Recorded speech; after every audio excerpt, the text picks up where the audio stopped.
那我问你，这个臭和尚有损我的清白，说我是打家劫舍的盗贼，你打算帮谁呀？师父，不如你跟我一道回去，大家当面解释清楚，也许是非黑白就自然有了定论，这样子也可以化解这场误会呀。跟你回去，那我岂不是飞蛾扑火，自取灭亡吗？所谓清者自清，浊者自浊。如果师父你负气而去，岂不是背负一世的罪名吗？阿舍，我的脾气你是最清楚不过的，我根本就不在乎别人对我有什么看法。至于你，也不要再跟那个糊涂的臭和尚。从此你我师徒二人归隐山林，岂不是活得自在？你认为如何？师父有令，阿舍不敢不从。只不过什么？我认为，逃避现实并非上策。做人就必须要勇于认错，就算是要退隐山林，也应该将一切事物做个了结，才能过得心安理得。你居然对我也怀疑？阿舍不敢。哼，你跟你师长完全一样，对我根本就没有信任之心。好，就算我于二娘白养了你，白救了你，你好自为之吧。师父，阿舍并非忘恩负义之辈，怎么可能有负于你呢？只不过，我不希望师父再背负一世的黑名啊。我的事情完全与你无关，我自己会有办法查出主谋之人的，你也不必再惺惺作态了。哼！师父。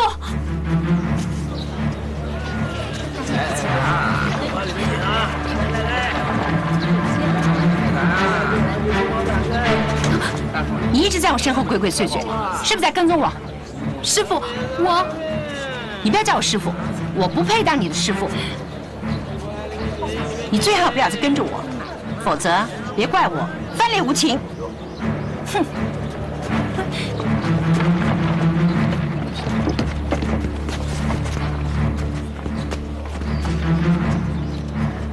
你一直盯着我不放，想掌握我的行踪，向那个臭和尚通风报信啊！阿舍岂敢出卖师父？只是怕师父一人独行会有危险，并无他意。哼！你不要在我面前装模作样啊！你这一套啊，对我起不了任何作用。师父，谁是你师父？我担当不起。哼！欢迎欢迎，两位客官这边请。只有一位。客官这边请。哎，客官您这边请吧。客官，您点什么？一壶好茶，4盘点心。好嘞，马上到。4盘点心。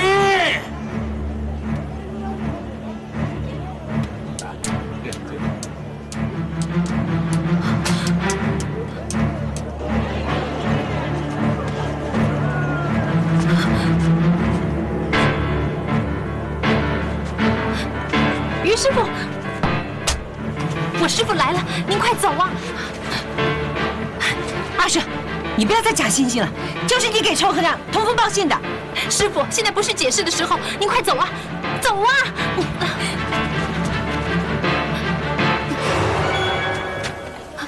师傅，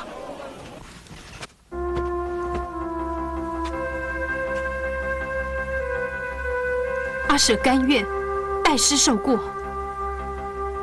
好了，起来吧。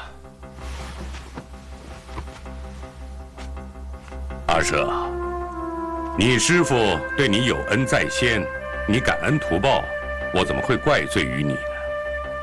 师父，再说，若不是我有心放他一条生路，你又怎么会拦得住我呢？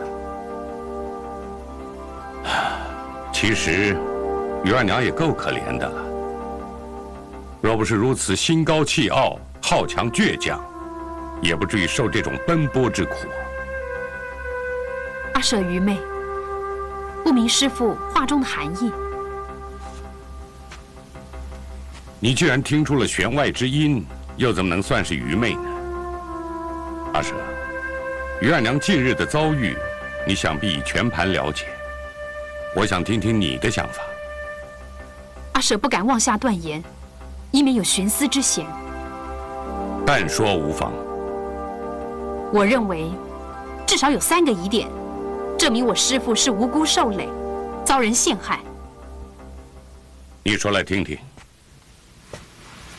如果我师父真的是杀手的主人的话，明明知道我们对他有所怀疑，又何必在此时此刻贸然行事呢？再说，为了要防患未然，他应该要凝聚实力，等待时机，全力反击。就算要清理门户，何必要急于一时呢？或许他认为时机不利，所以痛下杀手，好消灭所有的证据。就算如此，他好不容易才死里逃生，又何必重返张家，劫走那名杀手呢？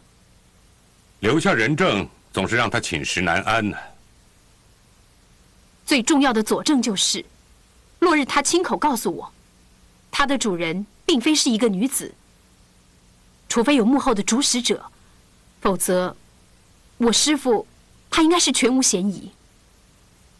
这倒是一个重大的发现。对了，你为什么没将落日带来见我呢？想必是阿德苦苦哀求，你于心不忍了，对不对？师父，你不是经常告诫我们吗？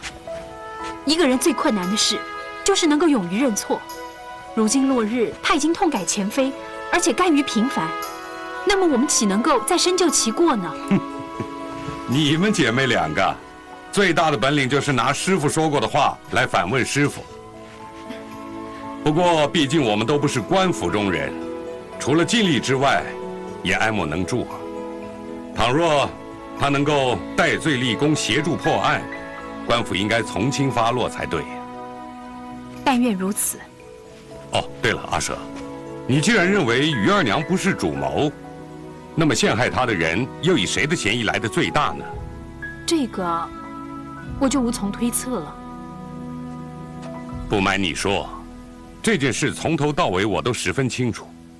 于二娘只是戴罪羔羊，这件事根本完全与她无关。哦，阿舍，别怪师傅利用了你。要不是冒险走这步棋，元凶也就不会露出马脚了。阿舍岂敢怪罪师傅呢？只不过我不明白，为什么杀手的主人跟我的师傅有所关联？因为我怀疑真正的主谋是张万里。啊，师傅怎么可以怀疑到我师丈身上呢？你想想看，我们怀疑于二娘的事，除了张万里之外，还有谁知道？的确没有。所以当于二娘被陷害的时候，我所有的疑点都变成事实了。师傅是用引蛇出洞之计。不错，杀手组织何等严密，根本就没有线索可循。我假装怀疑于二娘，只是找一个理由，没想到张万里以为发现了替死鬼，栽赃嫁祸，想将一切的罪名都放在于二娘的身上。他如此欲盖弥彰，反倒是破绽百出。再加上他这个大善人，实在好得令人难以置信，让我不得不怀疑他居心叵测，别有目的。师傅，既然如今真相大白，我们立刻到张家去拆穿他虚假伪善的面具。不急，眼前我们并没有真凭实据，不宜打草惊蛇。不过如此一来，还要委屈于二娘了。所以我担心，他独身在外，恐怕会有危险。你放心，只要我们不动声色，暗中查访，张万里又怎么舍得伤害于二娘这只戴罪羔羊呢？这一次的任务，你们执行得非常圆满。只不过，委屈了向阳，白白的挨了一剑。主人，向阳只求完成任务，绝对没有委屈可言。很好。如今于二娘虽然成了戴罪羔羊，也只能暂时转移石头和尚的注意力。我们必须另外使出杀手锏，才能彻底的制服他。主人有何妙计，敬请示下。朱月，你认为落日该不该死？主人，落日背叛组织，死不足惜。不，我倒可以饶他一命。毕竟他是我一手养大的孩子，而且曾经替我立下不少汗马功劳，我怎么忍心逼他走上绝路呢？主人，主月愿意担任说客，对落日小以大义。相信他明白主人的宽容之后，一定会回来认错的。但愿他能体会我的心意。主人放心，如果他仍然执迷不悟，主月一定代替主人执行门规。这倒不必，他能够迷途知返，那是最好。不然，你可以挟持阿德，让落日投鼠忌器，不敢反抗。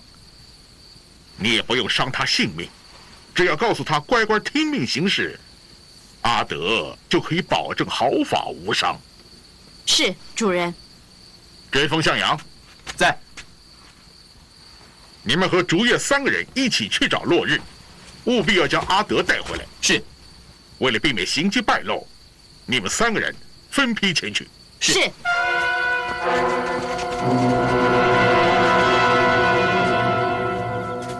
竹月，你觉得自己有几分把握可以说服落日的？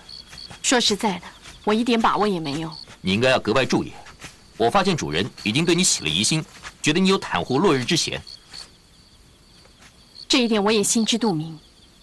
所以无论如何，我一定要说服落日重回组织，否则他的性命一定不保。其实这次真正的任务只不过是一箭双雕之计，他真正的目的是要挟持阿德，一方面可以控制落日，另一方面是要对付石头和尚。如此一来，落日岂不是更加危险？这倒不会，只要他听命于主人，他就不会有性命之危，等于救了自己一命。但是他可能会对我们产生恨意。能够保住他的性命，他恨不恨我，我一点也不在乎。竹月，既然你这么决定，待会儿到了苦竹精舍之后，我们兵分2路，才能够出奇制胜。一切听你安排。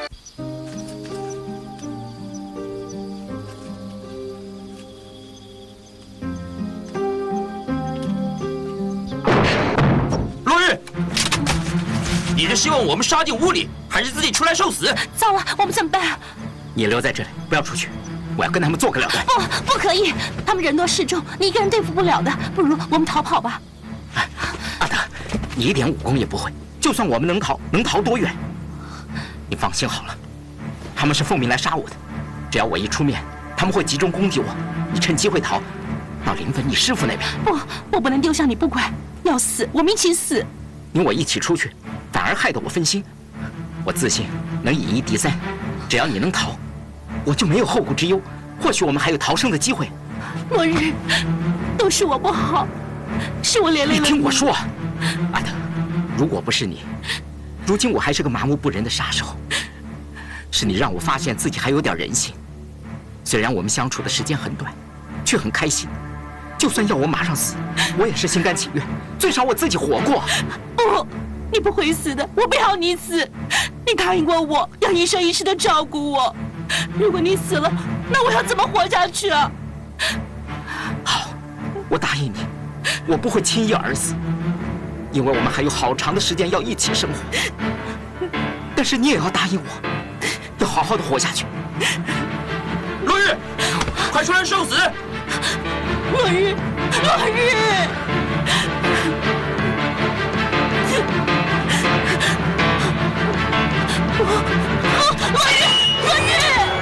落日，主人已经说过，只要你肯重回组织，就可以既往不咎。你意下如何？我已经厌倦了杀手的生涯，再也不会回头。希望你们也像我一样，应该马上放下屠刀，不要再做杀人的傀儡，好好为自己而活吧。哼，你说的倒很容易。主人与我们情同父子，你不但不知道感恩图报，而且还为了一个女人而背叛主人，你还觉不觉得惭愧？天下父母心，有谁的父母会叫自己的子女为非作歹？就算我心中有愧，也只愧对那些剑下亡魂。向阳，不必再跟他多费唇舌，上！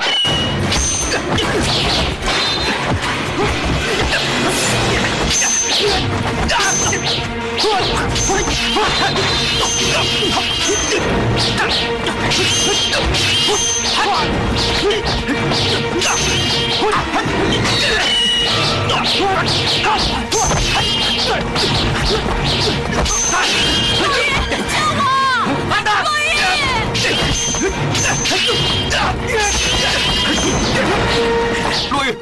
你不要怪我们，主爷不会伤害他，只是带他见主人而已。主人想利用阿德来逼我听命于他吗？如果你愿意回头，主人又何必出此下策呢？好，你回去告诉主人，我甘心听命于他。这样最好，免得伤了你我同门之谊。你立刻去灵坟，听候主人的消息。走。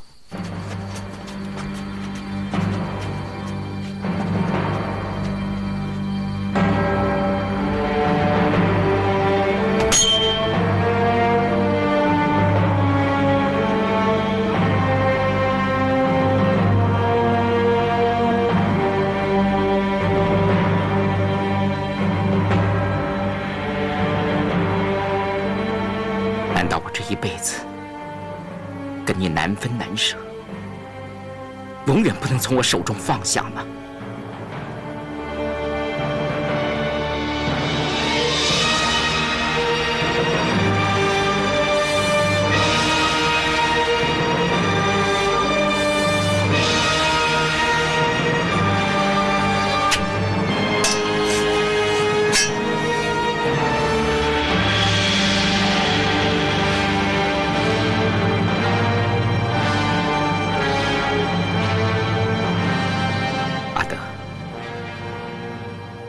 我怕要辜负你的期望，我要带着一身的罪孽而死，但是我无怨无悔。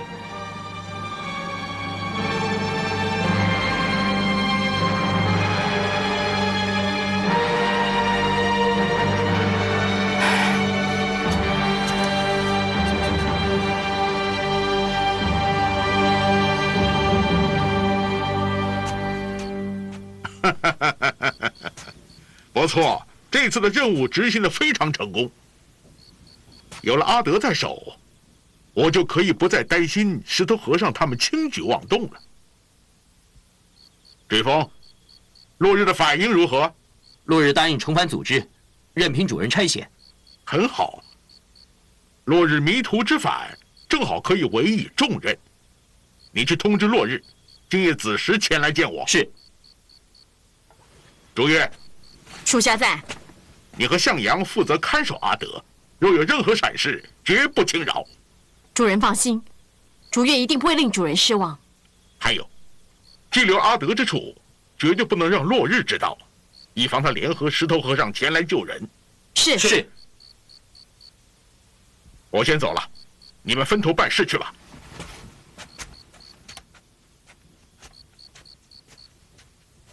朱月。你大可以放心，主人觉得他还有利用价值，不会轻易置他于死地的。我不是担心主人会对落日不利，而是担心他会不会为了阿德的事记恨于我。我会替你向他解释的，他一定会了解，你是身不由己。谢谢你。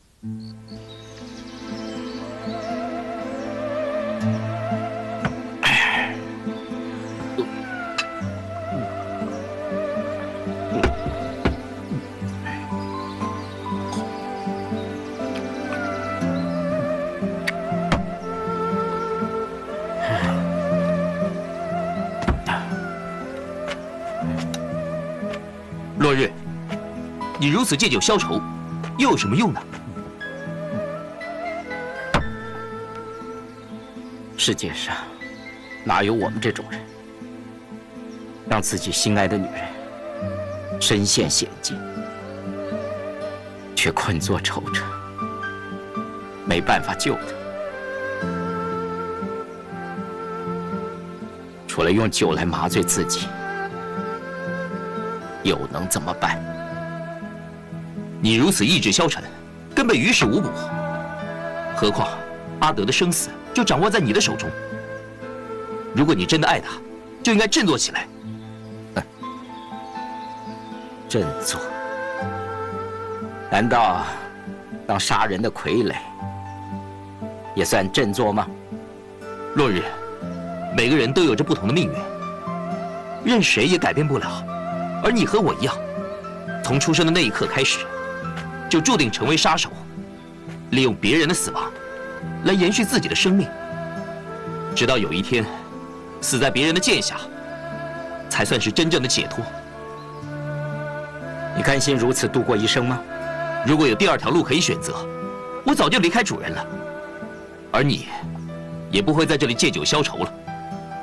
老实说，我自己所造的罪孽，就算老天爷要我几生几世去还，我也不怕。我只是怕会连累阿德。我真羡慕你，这一生可以为自己而活过，而且还有2位全心爱你的女人，真是算值得了。2位？你说的另外一位是竹月？哼，我有今天的情况，有一半要拜他所赐。落日，你可以恨天下人，但是你绝对不可以恨竹月。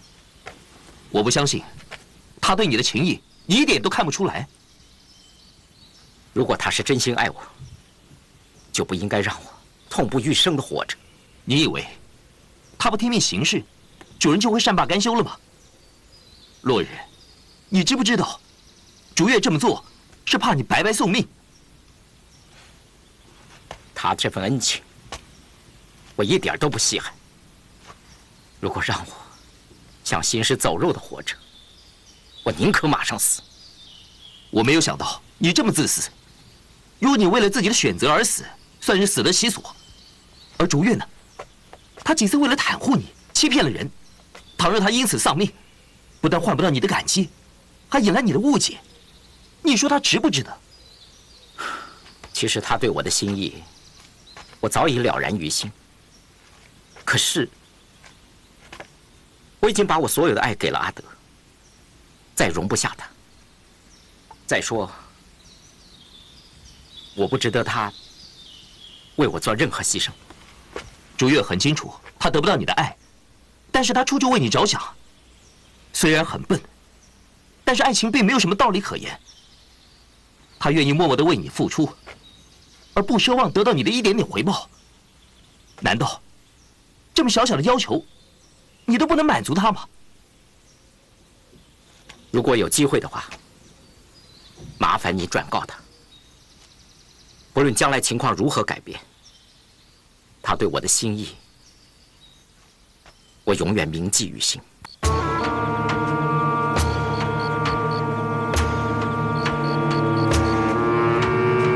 落日见过主人。落日，你心里应该十分明白，你们4人之中，我对你最为厚爱。没想到，落日辜负主人的厚爱，甘心受罚。我如果忍心以门规来治你，又何必出此下策呢？你应该明白，我这么做也是情非得已，否则如何能够服众？落日明白，你明白就好。为了防止他人仿效，我希望你能够戴罪立功，为组织除去心腹大患。是。我要你在3日之内，将石头和尚的首级取来见我。你去吧。是。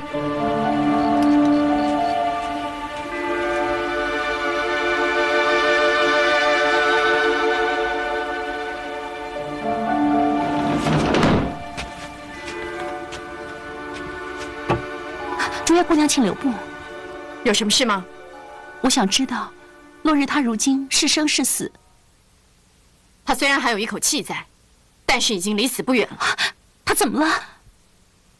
你如果真的关心他，当初就应该信守承诺离开他。原来姑娘还在为那天的事生气。你觉得一个背信忘义的人值得原谅吗？竹月姑娘，当时你在场，应该一清二楚。落日已经答应我不再杀人了，我又怎能忍心舍他而去呢？如果我执意离开，那他岂不又平添了许多杀孽吗？你似乎也将自己说得太伟大了吧？难道你和落日在一起，只是为了舍身救人而已？竹月姑娘，请你不要曲解我的意思。我阿德绝不是那种矫情做作之人。如果我和落日不是真心相爱，我又怎么会苦口婆心地劝他浪子回头，切莫自误呢？他听了你的话之后又怎么样呢？要回头谈何容易，可能会因此而误了自己的生命。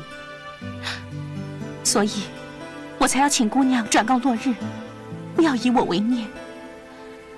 他好不容易才从罪恶的深渊里爬出来，千万不要再掉下去，否则岂不前功尽弃了？我知道你的主人，他一定会以我来威胁师父和落日。倘若有任何人因我而受到伤害，我都会良心不安。即使落日为我而杀人，而我保全了性命，我也不会原谅他的。你真的愿意为他而死？我自幼患有绝症，生死时常都在一线之间，所以生死对我来讲已经不重要了。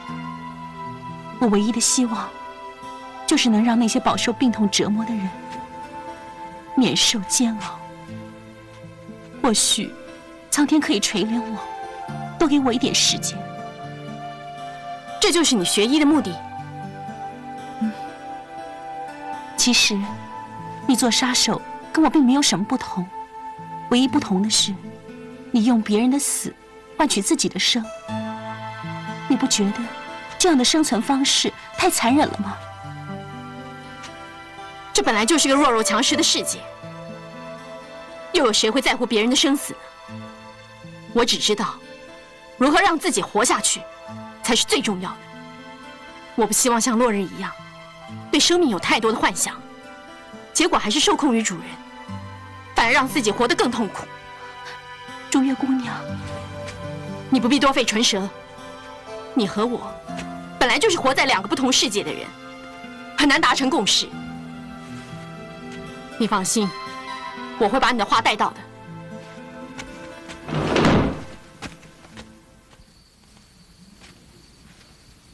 他真的叫我不要以他为念，否则不会原谅我吗？话我已经带到，信不信由你。我当然相信，只有像她这么善良的女人，才会说出这种傻话。难道她甘心为你而死，是一件傻事吗？她既然愿意为我而死，我怎能够舍她不顾，苟活于世呢？朱月，谢谢你把话告诉我。落日，你真的决定继续为主人所用？除此之外，我还有别的选择吗？你应该非常了解主人的脾气，他绝对不是一个轻易饶恕别人的人。他日后派给你的任务，会要了你的命。这我早就明白了，因为他已经做了决定。你能不能告诉我，他派给你的任务是什么？杀了石头和尚。什么？杀石头和尚？这岂不是要你去送死？你错了。如果按照主人的命令行事，死的一定是石头和尚。这怎么可能？阿舍的武功已经在追风之上，石头和尚必定更加深不可测。你怎么会有把握杀了他呢？如果力拼，我当然不是他的对手。一旦智取，他根本没有活命的机会。你凭什么觉得自己稳操胜算？你想想看，既然石头和尚知道我跟阿德的事，他对我不会有戒心。况且，他根本不知道阿德已经落在主人手中。只要我出其不意，把剑刺杀，他必死无疑。你会这么做吗？这你不用知道。我只希望你答应我一件事。你说。我知道你对我有情，可是我这一辈子注定辜负了你。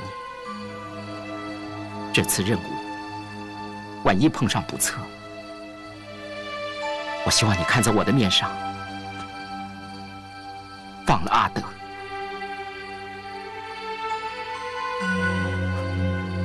我从来没求过人，这一次，我希望你能答应我。你放心，除非我死，我一定保证不让任何人伤害阿德。祝月，你对我的大恩大德，落日来世再报。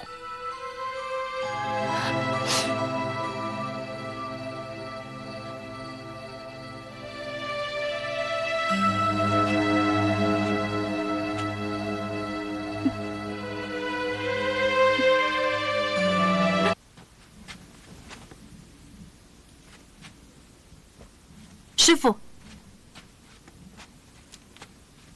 明天我想去找一下我于师傅，因为他一个人流落在外，万一遇到什么危险，恐怕会求助无门。你若放不下就去吧，不过于二娘性情高傲，你只可以暗中保护，不要正面交谈，以免一言不合，反而闹出误会。我知道该怎么做的。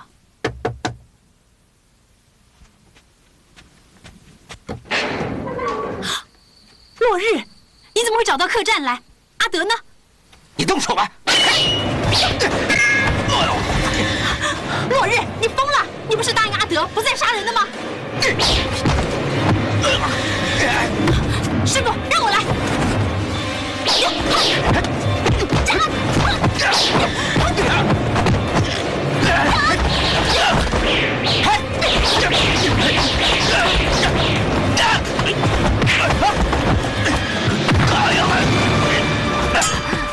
落日，你如此一心求死，究竟是为了什么？落日，阿德为什么没有跟你在一起？他是不是还在苦竹精舍？落日，阿舍，不必问了。如果我猜的不错的话，阿德已经落入他主人的手里了。落日，快说，我师父说的是真的吗？落日，你应该非常清楚，我是绝不会杀你的，而且你不要想得太天真，以为用你的死可以换取阿德活命。如果你真的有心救阿德，我希望你说出他的下落，或许他能有一线生机。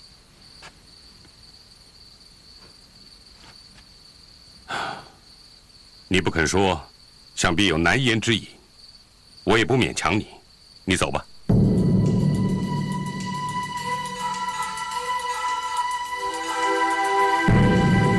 站住！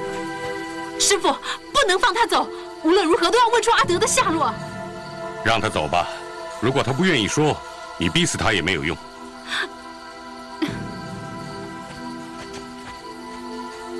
师父，你认为阿德会不会有生命危险？你放心，杀手的主人要的是我的命，只是用阿德来威胁我们。只要我们按兵不动，阿德暂时不会有危险的。但愿如此。阿舍，你去盯住落日，一旦查出他窝藏的地方，立刻赶到张家与我会合。是。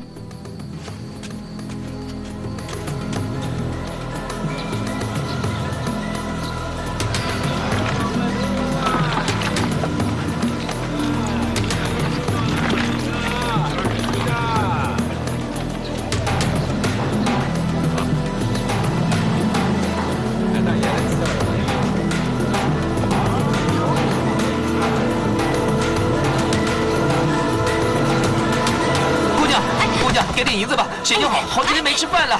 姑娘，给点3岁银子吧，求求你，姑娘。哎呀，你走开！哎呦！这姑娘怎么那么……啊，对呀，不给银子就算了，这不还打人呢？这是。就是嘛。哎呦，好疼啊！这么不好啊！哎呦，叫我。对不起啊，我不是故意的。谁知道你是有心还是无意的？我们做乞丐的本来就命贱，只有认命的份儿了。你不要这么说嘛，我真的不是有意的。哎呦，好疼啊！哎呦，这些银子你拿去，赶快找个大夫治你的腿。谢谢姑娘大发慈悲。像你这样的姑娘，将来一定会找到一个好丈夫的。就是嘛，哎，不错，还是我说的。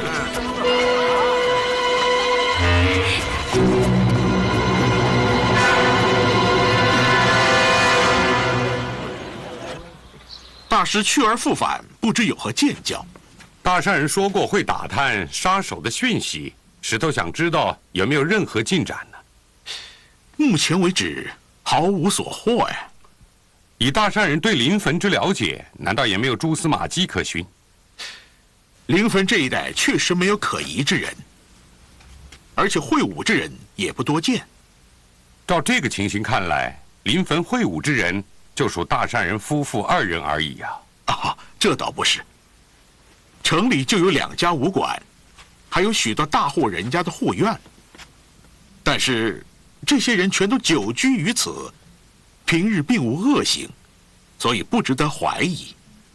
大善人，所谓知人知面不知心呢，有些人貌似忠厚，却包藏祸心，很难察觉出来。就拿尊夫人来说吧，谁也没想到她平日行善无数，竟然会是杀手组织的主人呐！大师啊，其实有关二娘之事，我觉得大有蹊跷。我跟二娘她夫妻多年，她的品性如何，我是非常清楚。我不相信她会是残暴无道的杀手主人。大善人恐怕有偏袒之心吧？我一向恩怨分明，绝不会有任何徇私之念，请大师放心。既然如此，凶手为何要陷害于他呢？这也是我百思不解的地方。大善人可知道，尊夫人与什么人结过仇？应该没有。他虽然曾是一名飞贼，但他已收山多年，平日足不出户，怎么会与人去结怨呢？其实不敢有瞒大善人，那名杀手虽然指认尊夫人就是杀手组织的主人，石头仍然是半信半疑，不敢尽信。不过有一点可以确认的，尊夫人即使不是杀手组织的主谋，也肯定与此组织有所牵连，否则也不会遭到池鱼之殃了。不过幸好阿舍已经掌握可靠的线索，相信不久之后便可以水落石出了。但愿阿舍能够早日破案，不仅可以一位无辜受害者的在天之灵，二娘的冤屈也昭雪有望。倘若事实证明，尊夫人的确与杀手有关，大善人又当如何？果真如此，我除了大义灭亲之外，还能怎么办呢？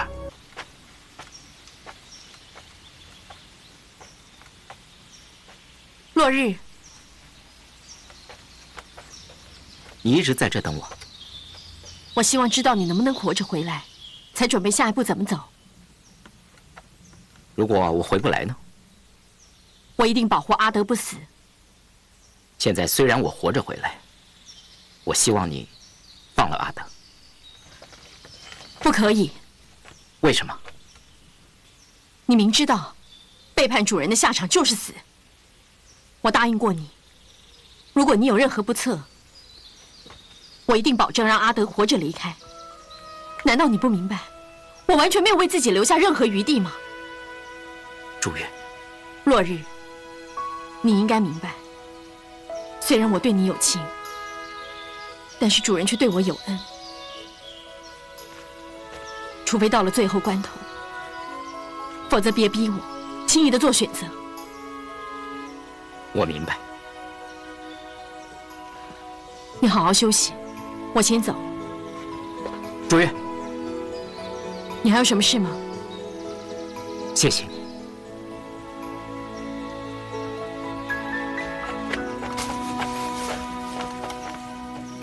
你对我如此痴心，我怎么对得起你呢？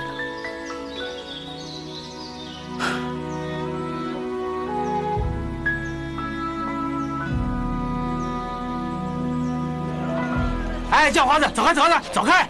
老子今天生意不好，我不会施舍给你的。生意不好，我施舍你好不好啊？哎，真是想不到啊！哎，谢谢。哎，雪白的大馒头啊，卖馒头啊！好心的姑娘，要不来一个香喷喷的馒头啊？还是你自己留着吃吧，我怕你下一顿就没有得吃了。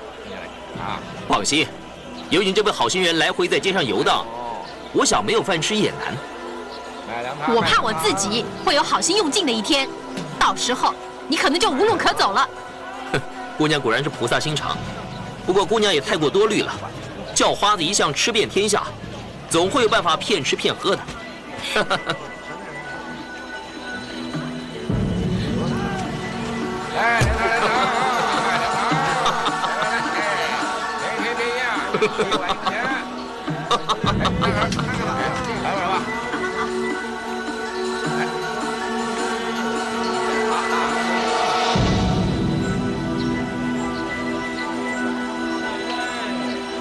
谢谢大家。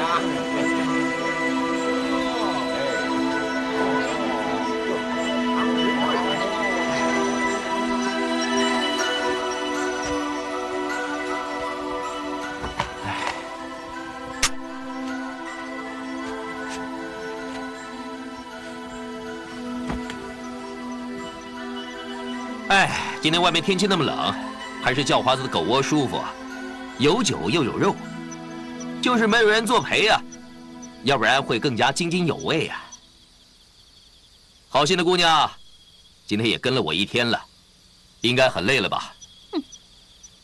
要不要到叫花子的狗窝里来坐坐，休息一下？哈哈哈哈！姑娘，叫花子可是诚心诚意邀请你来做客。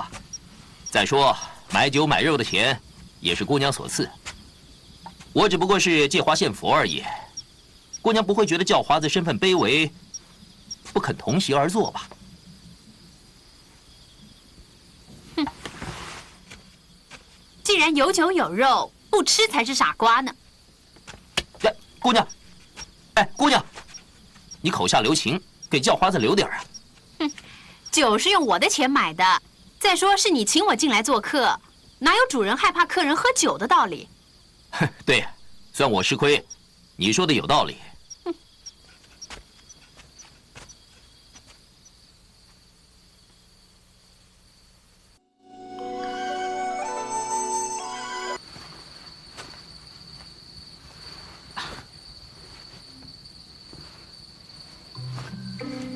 哎，你的酒喝光了。你不觉得你应该出去买酒吗？好心的姑娘，你是不是有虐待人的习惯呢？我不懂你的意思。从白天你就跟着我，看得我浑身不自在，现在又到我的狗窝里来，不光喝光了我的酒，还要我再去买。我真不知道我上辈子是不是欠了你什么，这么盯着我不放啊？你上辈子没有欠我什么，不过今天白天你却欠我一样东西。你指的该不会是那些银两吧？那我可告诉你，我全用来买酒了，而且有一半已经进你的肚子了。哼，那才不是，我指的是人。你该不会是看上我了吧？你的脸上没有刀疤，所以不是我要找的人。那还不容易啊，只要用你的剑在我脸上一割一道口子，不就有刀疤了吗？我不管你是真的不懂，还是故意装蒜，我告诉你。如果你不把落日交出来，我就跟定你了。哦，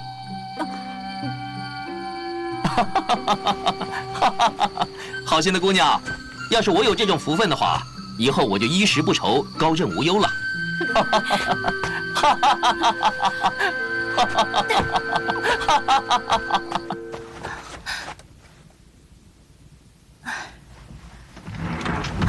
竹叶姑娘，你见到落日了吗？见到了。他听了我的话后作何反应？他叫你千万不要再做傻事了。他这话是什么意思啊？原来你真的很傻，你也不想想看。他知道你愿意为他而死，如果你真的死了，他又怎么肯独活呢？他才是个十足的傻子，他难道不知道，为了保我性命，他就要永远受制于人，继续过着以杀人为生的日子？这叫我怎么放心得下？他当然知道，因为他已经奉命去执行任务了。什么？他又杀了人？他没有杀人，不过这一次，他根本是去送死。幸好对方没有要他的命。竹月姑娘，这次落日下手的对象是不是与我有关？看来你并不算太傻。他下手的对象正是石头和尚。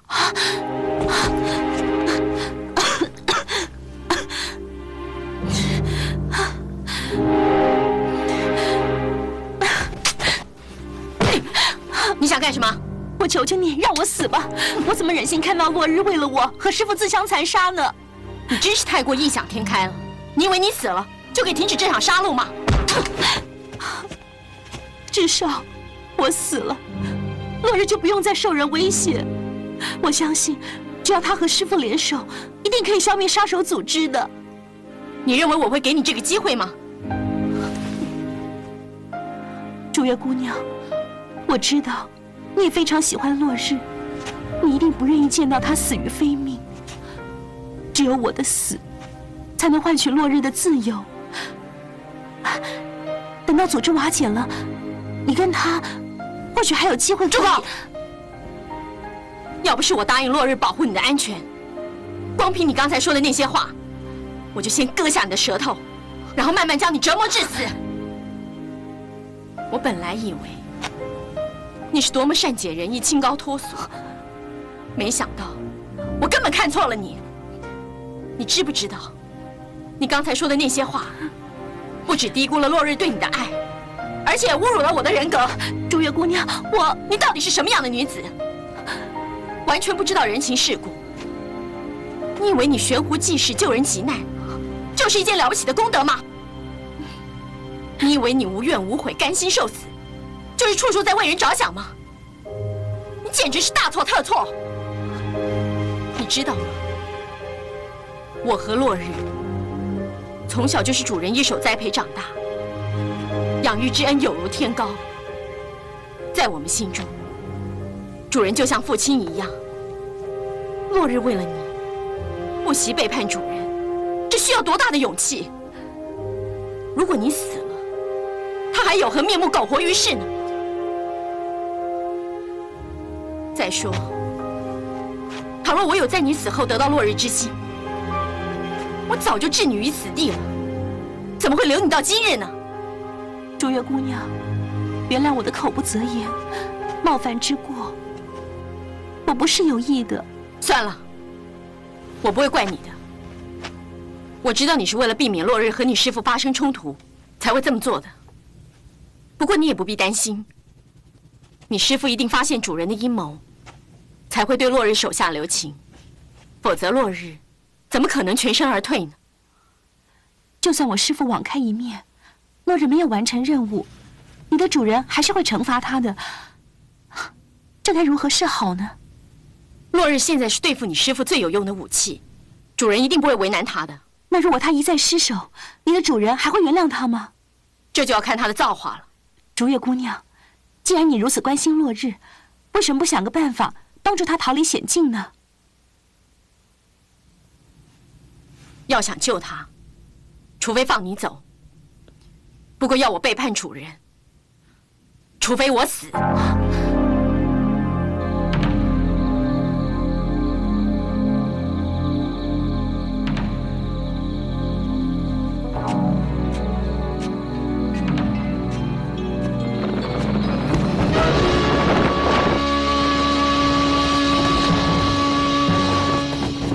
主人，落日，你做事从来就没让我失望过，为什么这次会失手？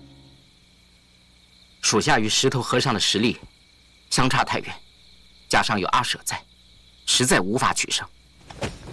是无法取胜，还是不忍心下手？倘若主人不信，落日愿意以死明志。住手！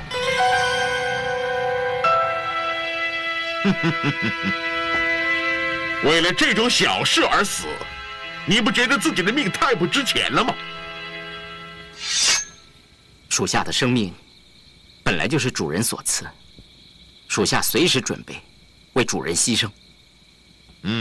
希望你永远记住这句话，不要言不由衷才好。落日谨记于心。落日，只要你对我忠心，尽力去执行任务，我会很快的让你和阿德见面的。是。小杨在。追风为什么没来见我？主人，追风已经被阿舍盯上，目前打扮成乞丐，恐怕一时还无法脱身。回主人，追风是为了帮我摆脱阿舍的跟踪才被盯上的。太好了，看来老天爷都在帮忙我。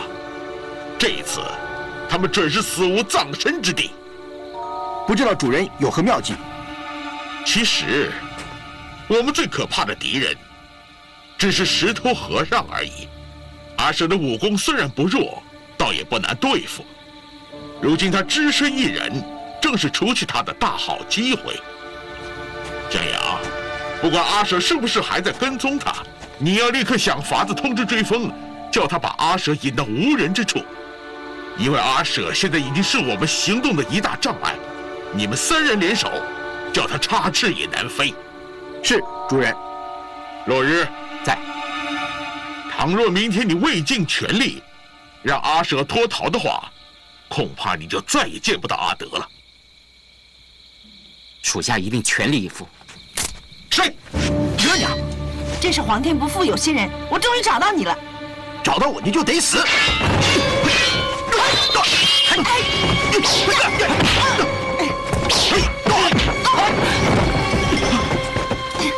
住手！他还有利用价值，暂且饶他一命。你们去吧。是是。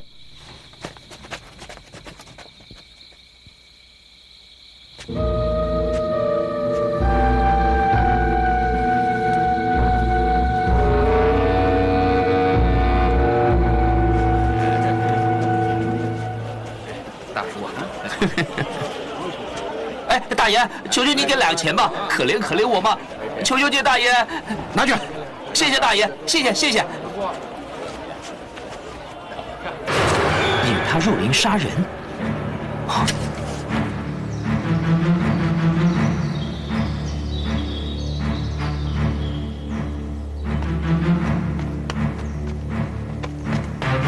他们马上就到。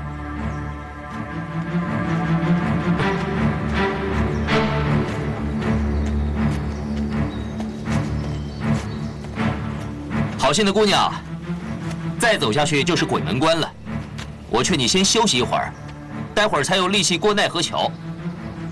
哼，反正我没有去过鬼门关，有机会去看看也挺不错。更何况时间迟了，我怕我喝不到孟婆汤。好极了！既然你急着去投胎，我们就不耽误你了。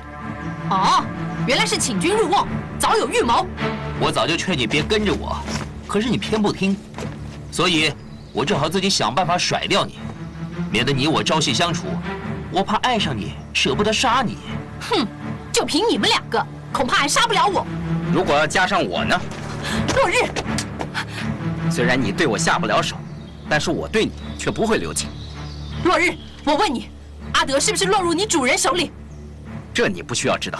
你错了，如果阿德是落入你主人的手里，就算我死在你剑下，也心甘情愿；如果不是，就算拼个你死我活，我也绝对不会放过你。落日，反正他已是将死之人，你就老老实实跟他说清楚好了，免得他做个糊涂鬼。既然他注定要死，何必说那么多？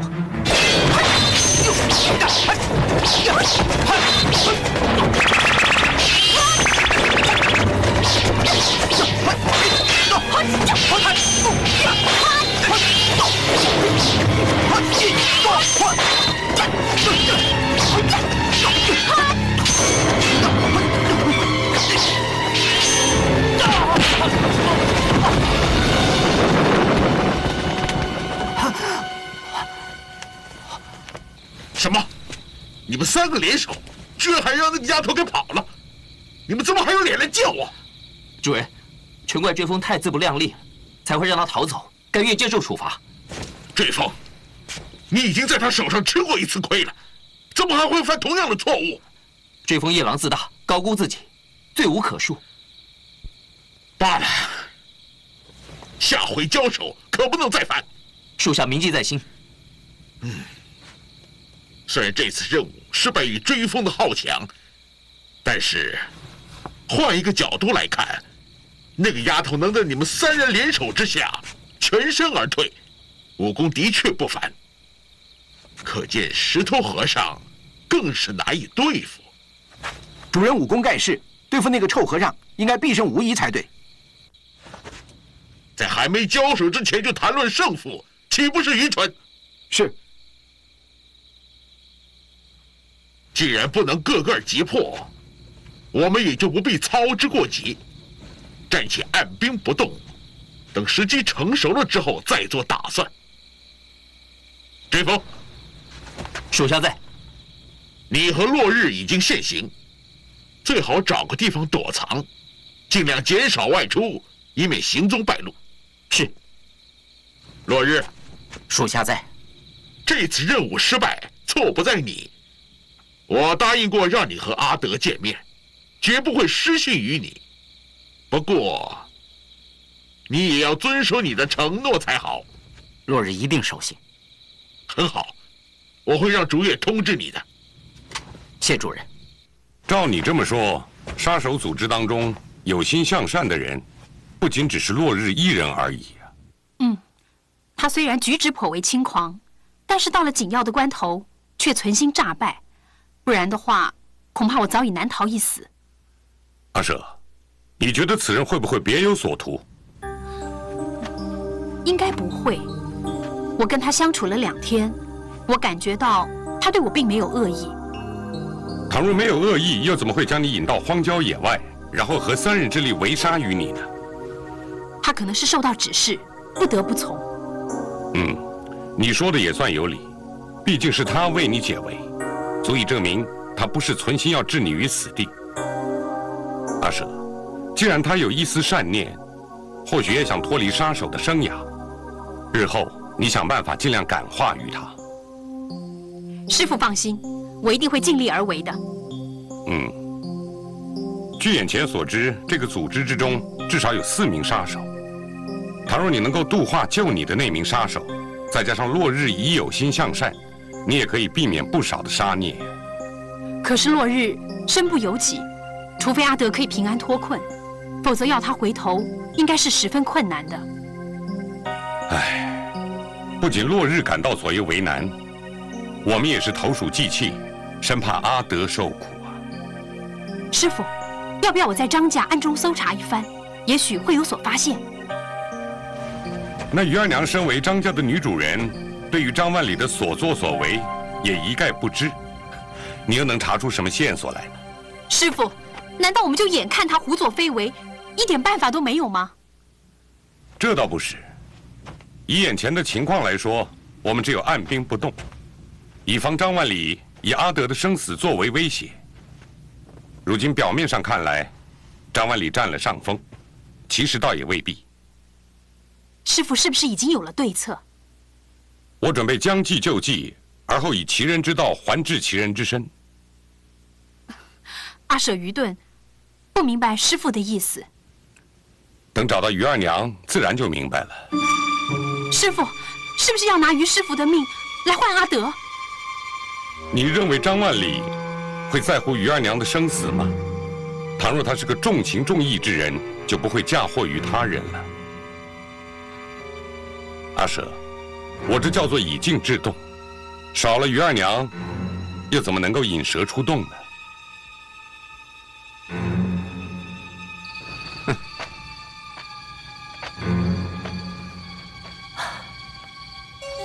追风，你今天的心情特别好吗？任务都没有完成，心情怎么会好呢？在这么沮丧的时间，你还能露出微笑，可见修为深厚，多难得。落日，你就不要再挖苦我了。如果说心情好，应该非你莫属才对，因为你又可以跟阿德一解相思之苦了。只怕见面之后，情况更糟。这句话什么意思？我很难跟你解释。不要说我跟阿德了，你跟阿舍怎么样？我跟阿舍是敌非友，有什么好谈的呢？原来是我会错了意啊！早知如此，就不要枉做好人，我就不应该看着你诈败，袖手旁观了。我看你是喝醉了，怎么会这般胡言乱语呢？哼，如果真喝醉了，那真不错，只怕酒不醉人人自醉啊。既然你有心求得一醉，我就再敬你一杯。追风，你功力如何，我了然于心。倘若阿舍真的能伤得了你，上次你们在药铺首次交手，你又怎么能逃得出来呢？哼，或许是我运气比较好吧。高手相争，生死只是差在一瞬之间，岂能有丝毫侥幸？既然你认为我是存心诈败，我也无可奈何。反正我已经在主人面前请过罪了，也不在乎你有什么看法。那你以为我如此追根究底，就是为了向主人邀功而已吗？那么你苦口相逼的用意何在？因为我认定我们是朋友。朋友？不错，是朋友，就应该关心对方。你，不过有时候信朋友，就不应该问这么多。来，我敬你。落日，今生今世有你这个朋友，我也算没有白活了。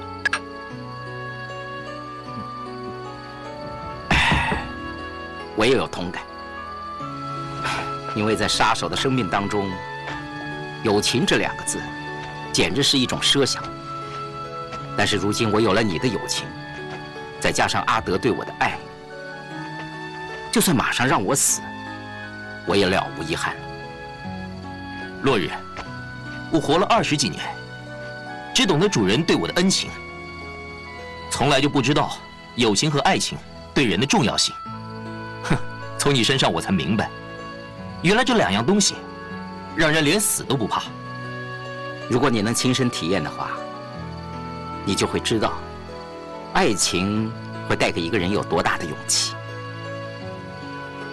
如今，你已经有了我这个朋友，我也希望将来你碰到一个值得你去爱的女人的时候，千万不要放弃，因为爱情比友情更有趣呀。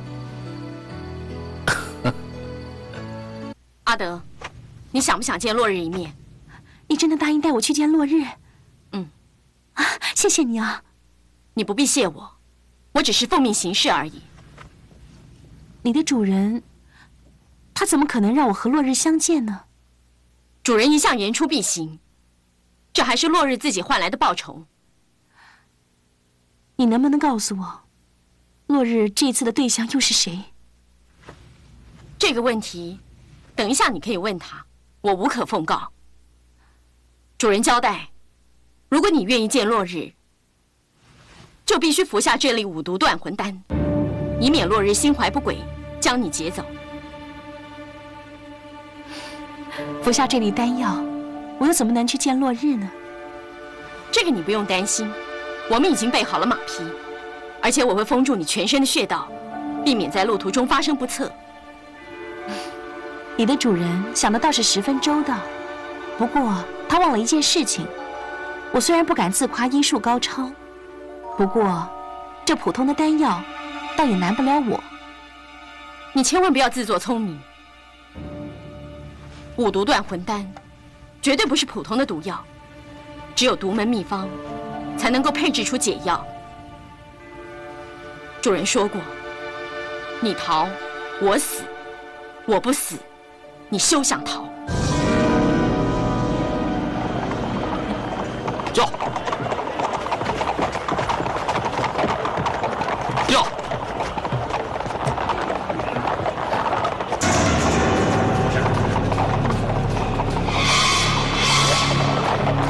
叫！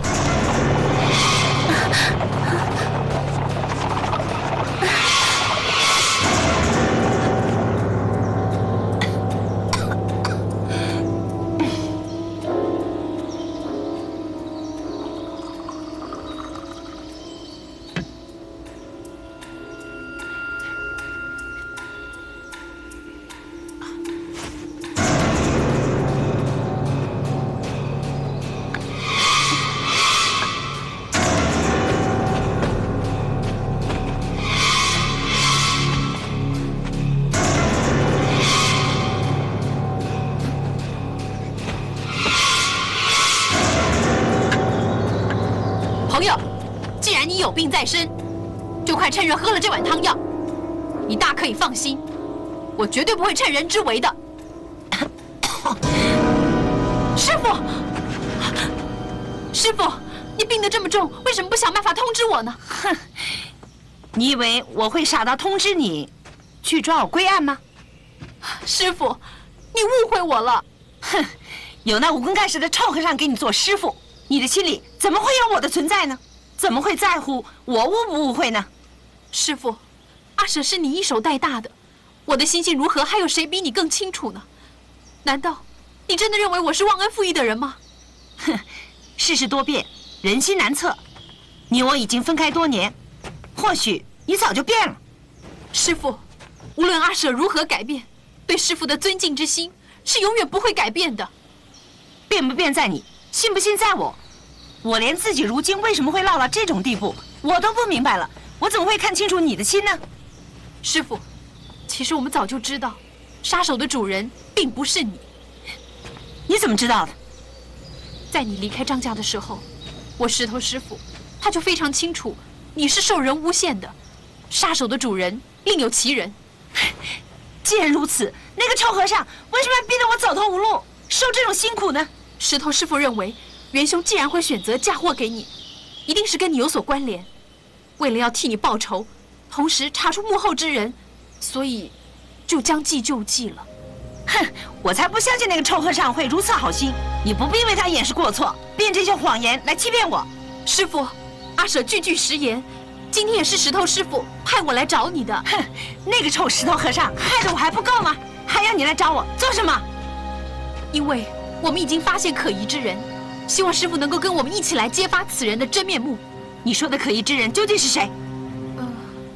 你这样欲言又止是怎么回事？你到底还有什么顾虑啊？师傅，你说呀。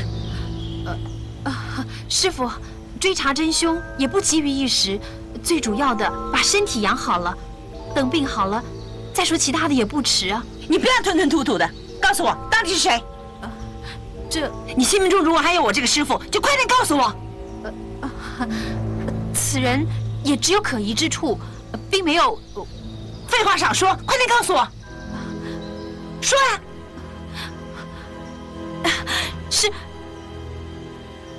是师长。你们只有1个时辰，有话快说。向阳，我们出去等。嗯。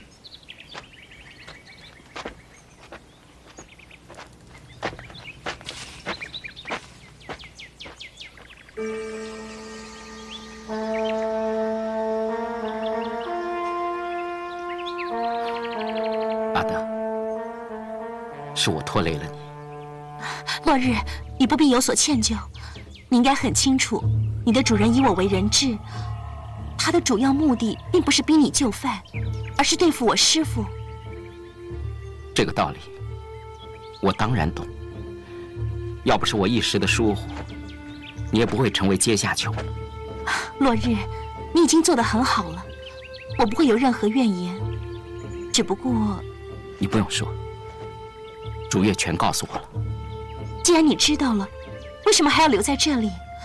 难道你忘了你曾经答应过我的事了？我答应过你的，我至死不忘。那你为什么还要帮你的主人杀人？为了你。落日，你太不了解我了。你应该知道，就算是你为了我而不遵守誓言，我也不会原谅你的。我要告诉你，我并没有违背自己的诺言。你别忘了，我也曾经答应过你，要保护你一生一世。我只是在两者之间做了一个选择。落日，我要你为我守信，不要你为我杀人，你办得到吗？你要明白一件事情：倘若要用我的生命去换取你的自由，我会义无反顾地去做。你不用劝我了，除非你比我先死，否则没有人可以阻挡我继续为主人卖命。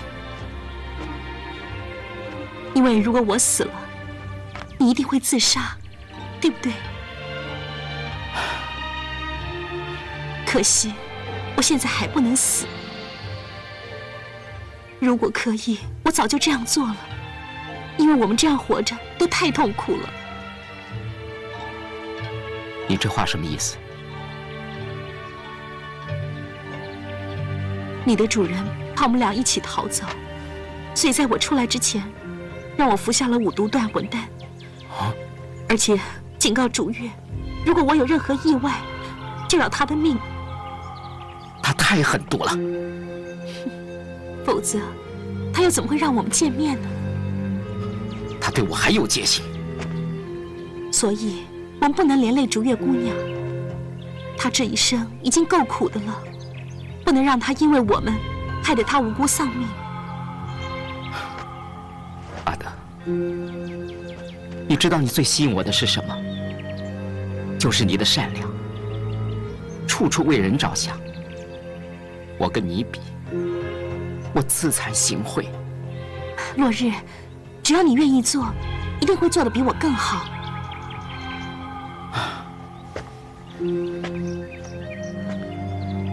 落日，只要你看透尘世间的一切事物，下定决心，就一定可以大彻大悟，而且还要胸怀大爱。我这一生注定与佛无缘，不过这个世界上，我只爱你一个人。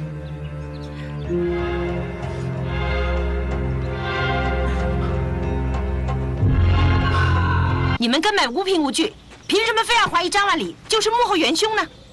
难道你们害得我还不够，非要害得我家破人亡，才肯善罢甘休吗？夫人言重了，石头与你夫妻并无恩怨，又怎么会有如此歹毒之念呢？哼哼，你一向城府极深，有谁知道你究竟在想些什么？师傅，我石头师傅一向惩凶除恶，他绝对……阿舍，夫人，你现在的心情我十分了解。石头确实不该为了追查真凶而以你为饵，得罪之处但请见谅。大师，我于二娘做事一向光明磊落，并不是气量狭小的女子。你对我有所误会，尚还有理可循。但是万里宅心仁厚，大师不应该对他加以怀疑啊。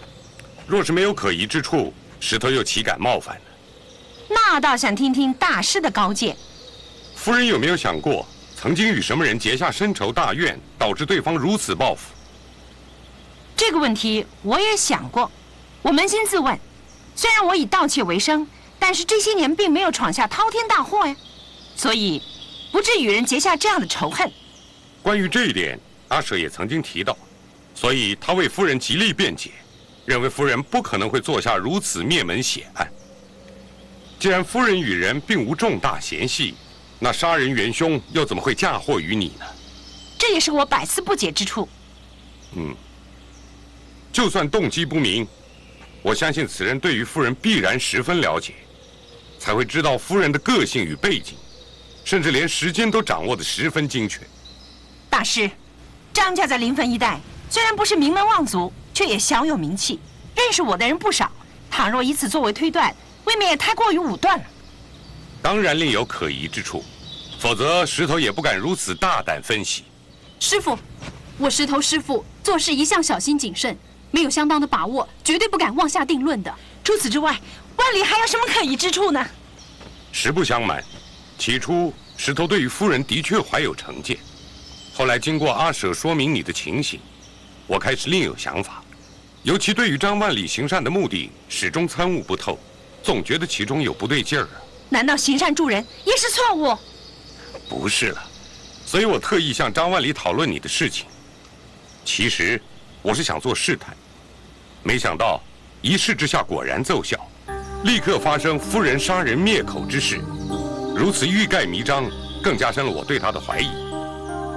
怎么，夫人是不是想起了什么事了？没有。师傅，我知道你跟师丈夫妻情深，可是惨遭灭门的人又是何其无辜呢？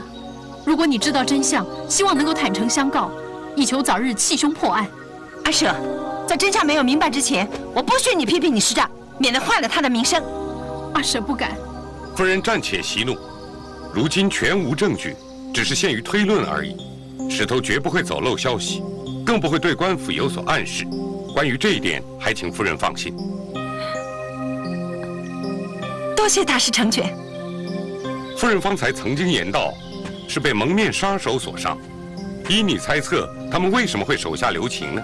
或许他们以为我已经死了。如果他们连你是生是死都分不清楚，又怎么有资格当杀手呢？那总不会是大发慈悲吧？当然不可能。依我之见，他们所以不杀你的理由，很可能认为你还有利用价值，不急于置你于死地。另外还有一个可能，就是与你关系密切，不忍心痛下杀手。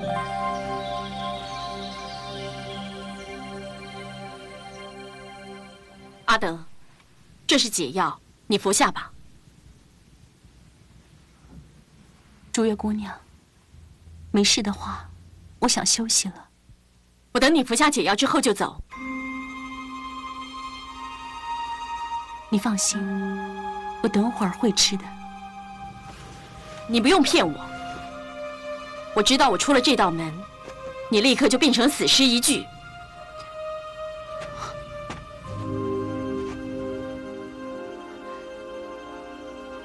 原来你给我吃的不是毒药。没错，现在我手里拿的才是毒药。你为什么要这样做？因为我想证明一件事。什么事？我想证明你究竟有多善良，以及我在落日心目中的地位。阿德，你不愿意害我丧命，我又怎么会看着你寻死呢？刚才你在门外一直偷听我们说话。如果我和落日一起逃走，那你怎么办？我会让你们走，甚至帮你们杀了向阳。你又如何向你的主人交代？难道你会跟我们一起走？这个答案我已经说得很清楚了，你又何必多此一问呢？我走，你死。是的。既然你愿意牺牲生命来救我和落日，为什么不直接放我们走呢？在你看来，这两件事根本可以混为一谈，但是对我而言，却有不同的意义。这就是你想证明的事情？不错。如果你们放手一搏，有意逃生，等于我看错了你，而且证明我在落日的心目中，连活着都是多余的。倒不如为他而死，或许他会因为心中有愧，多少能够留下一些记忆。竹月姑娘，而我不能主动放你离开的理由是，主人有恩于我，我绝对不能够忘恩负义，必须彻底执行主人交代的任务。所以，在你们逃走之后，我立刻以死谢罪。如此一来，才能够两不亏欠。但是，我和落日就会从此过着良心不安的日子，因为我们永远欠你一条命。哼，反正我是生是死，原本对任何人都毫无意义。能够让你和落日长记在心，这已经是很有价值的了。竹月姑娘，你不要如此颓丧了。其实只要你愿意，还是可以过得很好啊。只不过你自己不肯罢了。如果没有你的出现，或许我还有点机会。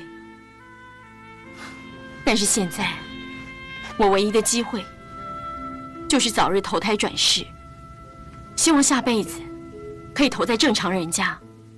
竹月姑娘，其实你我比起来，你更适合落日，因为只有你才是对他全心全意，甚至可以牺牲一切。难道你不是吗？你可以真的为他而死，而我却不行，因为我绝对不会为了他而背叛主人。你既然这样爱落日，当然做得到。何况你的主人根本没有把你当做一个人，只是当做他的工具，你又何苦如此愚忠呢？如果落日对我的爱像对你一样浓烈，或许我会去做，但是我知道，今生今世，我都得不到落日的爱。就算你不在人世了，他也不会接受我，因为他会先结束自己的生命。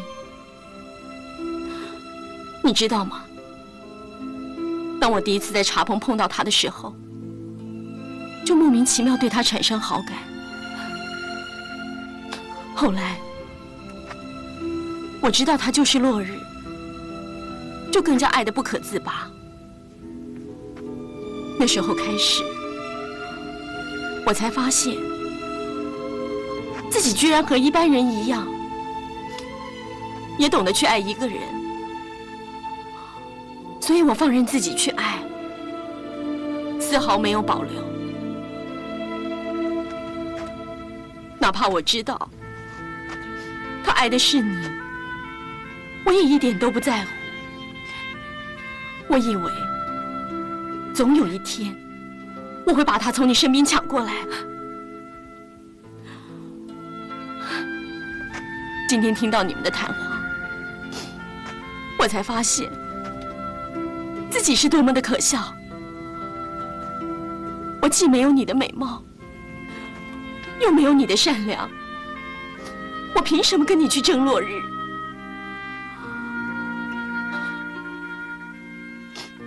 祝月姑娘，你不要妄自菲薄。如果我是落日，一定会选择你的。可惜你不是落日，阿德，你不必安慰我，而且我也不需要你的同情。我知道，我和落日之间，除了流着同样的血，有着同样的特质之外，没有其他共同之处，所以勉强在一起是不会幸福的。祝月姑娘，阿德，其实落日的选择是对的，而且我也要谢谢你，因为你是第一个关心我生死的人，甚至为了我放弃唯一和落日逃走的机会。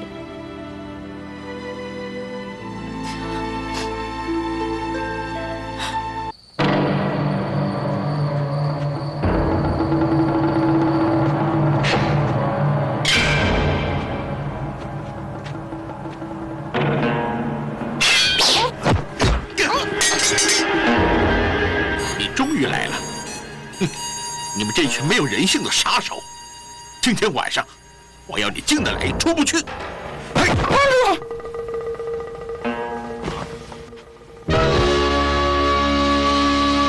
二娘，哎呀，你怎么可以这样呢？刚才我要是失手伤了你，这可怎么得了？反正我是十恶不赦的杀手主人，即使杀了我，也罪有应得，与你有什么相干？二娘，是我对不起你。哼，嫁祸于我的事，又不是你一手策划的，你有什么对不起我的？我当然有错。事发当时，我如果能够对你全心信任，你也不会负气离去。